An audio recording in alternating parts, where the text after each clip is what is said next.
नमस्कार. आज मी बनवणार आहे लहान मुलांची आवडती रेसिपी डोनट रेसिपी. आजची ही डोनट रेसिपी ही एगलेस आहे आणि बिना अंड्याची खुसखुशीत डोनट्स आपण आज घरच्या घरी बनवणार आहोत. मैत्रिणींनो, कोणतेही रॉकेट सायन्स वापरायची गरज नाही या रेसिपीसाठी. फक्त प्रत्येक स्टेजला थोडा वेळ द्यावा लागेल. मग बघा डोनट कसे बनतील तुमचे. अगदी मार्केटमधून पुन्हा तुम्ही खरेदी करून आणणार नाही, घरच्या घरी बनवा. तर वेळ न घालवता रेसिपीला सुरुवात करूया. यासाठी इथे मी काचेचा बाउल घेतलेला आहे. त्यामध्ये 1 कप दूध घेतलेलं आहे. त्यामध्ये त्याच कपाने मोजून मी 1 कप पाणी घेतलेलं आहे. 1 छोटा चमचा मी पिठी साखर घेतलेली आहे. ती व्यवस्थित मिक्स करून विरघळून घेत आहे. आता त्यामध्ये आपण इन्स्टंट ईस्ट टाकायचं आहे 1 चमचा. तेही मिक्स करून घ्यायचं आहे. ते व्यवस्थित मिक्स करून घ्यायचं आहे एकजीव होईपर्यंत आणि झाकून 15 मिनिटासाठी बाजूला ठेवायचं आहे. आता ड्राय इन्ग्रेडियंट चाळून घेऊ आपण. त्यासाठी मी 1.5 कप मैदा घेतलेला आहे. तो व्यवस्थित मी आता चाळून घेत आहे. बघा व्यवस्थित मी चाळून घेतलेला आहे मैदा. मैदा चाळून झाल्यावर आपण अर्धा कप साखर घेऊया आणि थोडंसं मीठ अर्धा चमचा घ्यायचं आहे त्यामध्ये. तेही व्यवस्थित चाळून घ्यायचं आहे. त्याच कपाने 1 कप आपण दही घेतलेला आहे. ते दोन्ही मिक्स करून घ्यायचं आहे. आता जे आपण इन्स्टंट ईस्ट ठेवलेलं आहे फुलवायला ते आपण घालूया यामध्ये. थोडं मिश्रणात सगळं ते लिक्विड घालायचं आहे. थोडंसं पातळ झालं तरी चालेल, एवढं काहीही नाही आहे. जास्तही पातळ नाही जास्तही घट्ट नाही, असं मिश्रण आपल्याला बनवायचं आहे. पिठाचा गोळा तयार करायचा आहे. बघा व्यवस्थित असं मी एकजीव करून घेतलेलं आहे. आता मी ते खाली घेऊन व्यवस्थित मळून घेते. आधी बाउलमध्ये व्यवस्थित गोळा करून घ्यायचा आहे. आता मी खाली काढते त्याला. आता आपण मळून घेऊया.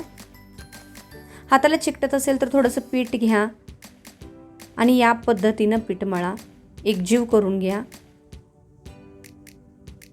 बघ रेग्युलरच्या कणकेसारखं मळायचं नाही आहे, थोडंसं स्ट्रेच करत मळायचं आहे. हाताला चिकटत असेल तर थोडंसं पीठ घ्या आणि पुन्हा मळा. बघा मळून झालेलं आहे माझं. थोडंसं पातळ जरी झालं तरी काय प्रॉब्लेम येत नाही. त्याला वरून थोडासा तेलाचा हात लावा आणि मळा. व्यवस्थित एकजीव झालेलं होत आलेलं आहे. बघा किती छान झालेलं आहे पीठ. आता पुढे 45 मिनिटासाठी हे पीठ झाकून ठेवायचं आहे. इथे व्यवस्थित पेशन्सनं झाकून ठेवणं खूप महत्त्वाचं आहे. रेस्ट देणं पिठाला खूप महत्त्वाचं आहे, तरच आपले डोनट व्यवस्थित बनतील. 45 मिनिट झालेली आहेत. आता ते पिठाचे आपण डोनट बनवून घेऊया. छोटे छोटे गोळे करून घेऊया आपण ह्याचे पिठाचे आणि लाटून घेऊया. त्याला थोडंसं मी मैदा लावलेला आहे. त्याचं मी डोनट तयार करते. त्याची छोटीशी जाडसर अशी पोळी लाटायची आहे. आता माझ्याकडे साचा नाही आहे म्हणून मी ग्लासचा वापर केला आहे आणि छोटंसं मी झाकण तयार केलेलं आहे, ज्याच्या आतील साचा असा तयार केलेला मी आहे एका बॉटलचं झाकण वापरून. जर पीठ थोडंसं पातळ असेल किंवा जर स्ट्रेच होत असेल तर हळूवारपणे इथं हँडल करायचं आहे, जेणेकरून आपला गोल बिघडला नाही पाहिजे. बघा व्यवस्थित मी हे बटर पेपरवर ठेवलेलं आहे. आता हे पुन्हा 45 मिनिटासाठी आपण झाकून ठेवूया. इथेही रेस्ट घेणं खूप पिठासाठी महत्त्वाचं आहे. बघा 45 मिनिटानंतर किती फुललेले आहेत हे डोनट. आता हे डोनट आपले तळायसाठी तयार आहेत. इथं खूप व्यवस्थित हळूवारपणे हाताळायचं आहे. तेल गरम झालेलं आहे. मी त्यामध्ये डोनट टाकत आहे. हे डोनट इतके हलके बनलेले असतात की टाकल्या ते वर तरंगतात तेलावर.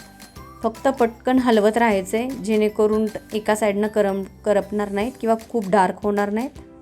सतत हलवत राहायचं आहे. मैत्रिणींनो, काहीही अवघड नाही ही रेसिपी. फक्त रेस्ट करायला ठेवा तुम्ही पीठ. घाई करू नका पीठ करताना. जरी पीठ थोडंसं पातळ झालं तरी चालेल, काही हरकत नाही. पीठ पातळ झालं तरी थोडंसं पिठाचा हात घ्या आणि व्यवस्थित मळा. बघा किती खुसखुशीत आणि छान हे डोनट होतात.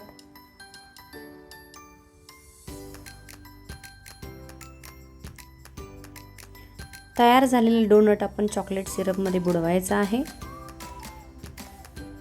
व्यवस्थित असं डिप करून घेऊया आपण ते सगळे.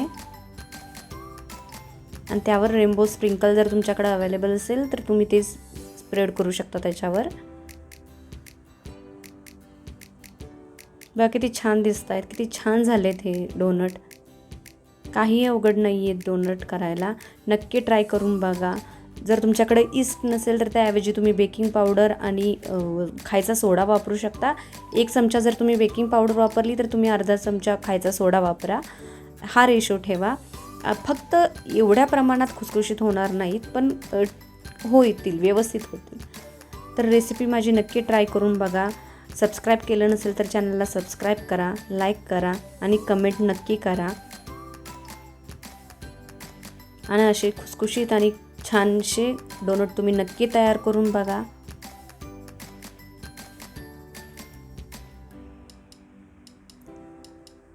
पुन्हा भेटू एका नवीन रेसिपीसोबत. तोपर्यंत खात राहा, खुश राहा, नवीन नवीन रेसिपी तयार करत राहा. थँक्यू.